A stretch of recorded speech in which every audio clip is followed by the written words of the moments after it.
ನಮ್ಮ ಹೆಸರು ಮುನಿರಾಜು ಅಂತ. ನಾವು ಕುಂಬಾರಿಕೆಯಲ್ಲಿ ನಾವು ಸುಮಾರು ಒಂದು 30 ವರ್ಷದಿಂದ ನಾನು ಕೆಲಸ ಮಾಡ್ತಾ ಇದ್ದೀನಿ. ಇದಕ್ಕೆ ಮುಂಚೆ ನಮ್ಮ ತಂದೆಯವರು ಸುಮಾರು ಅವರು ಒಂದು 40 ವರ್ಷದಿಂದ ಕೆಲಸ ಮಾಡಿದ್ರು. ಅದರಲ್ಲಿ ನಾವು ಮುಂಚೆ ನಮ್ಮ ತಂದೆಯವರು ಇದರಲ್ಲಿ ವೀಲ್ ಕಡ್ಡಿಯಲ್ಲಿ ಮಾಡ್ತಾ ಇದ್ರಿ. ಅದಾದ್ಮೇಲೆ ನಮ್ಗೆ ಈ ಖಾದಿ ಬೋರ್ಡಿಂದ ನಮ್ಗೊಂದು ವೀಲ್ ಕೊಟ್ರು, ಕರೆಂಟ್ ವೀಲು, ಅದರಲ್ಲಿ ಮಾಡ್ತಾ ಇದ್ರಿ. ಅದಾದ್ಮೇಲೆ ಈಗ ಸೋಲಾರ್ದೊಂದು ನಮ್ಗೆ ಬಂದಿದೆ. ಅದರಲ್ಲಿ ಈಗ ನಾವು ಸೋಲಾರಲ್ಲಿ ಮಾಡ್ತಾ ಇದ್ವಿ. ಯಾಕೆಂದ್ರೆ ಪವರ್ ಕಟ್ಟು ಅದೆಲ್ಲ ಏನಿರೋದಿಲ್ಲ. ಈ ದಸರಾ ಟೈಮ್ ಎಲ್ಲ ಆರ್ಡರ್ ಇರ್ತದೆ, ಆ ಟೈಮಲ್ಲಿ ನಮ್ಗೆ ಕೆಲಸ ನಡಿಬೇಕು.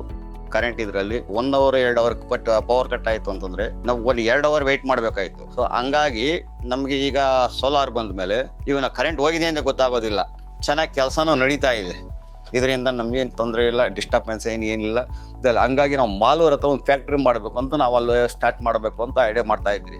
ಫ್ಯಾಕ್ಟ್ರಿ ಮಾಡೋದ್ರಿಂದ ಅಲ್ಲಿ ಸುಮಾರು ನಾವು ಕುಕ್ಕಿಂಗ್ ಐಟಮು ಮತ್ತೆ ಫಿಶ್ ಬೌಲು ಮತ್ತೆ ದುಡ್ಡು ಹಾಕ್ತಾರಲ್ಲ ಉಂಡಿ ಅದು ಮತ್ತೆ ಪಾಟು, ಸುಮಾರು ವೆರೈಟೀಸಿ ಆ ಥರ ನಮ್ಮಿಂದ 10 ಜನ ಇದಾಗಬೇಕು ಅಂತ ಹೇಳ್ಬಿಟ್ಟು ನಾನು ಮಾಡಬೇಕು ಅಂತೇಳಿ ಇದೊಂದು ನಮಗೆ ಆಸೆ ಇದೆ. ಮಾಡ್ತಾ ಇದ್ದೀರಿ, ಮಾಡಬೇಕು. ಇನ್ನೊಂದು 6 ಮಂತಲ್ಲಿ ನಾನು ರೆಡಿ ಮಾಡ್ತೀನಿ ಸರ್ ಅದು.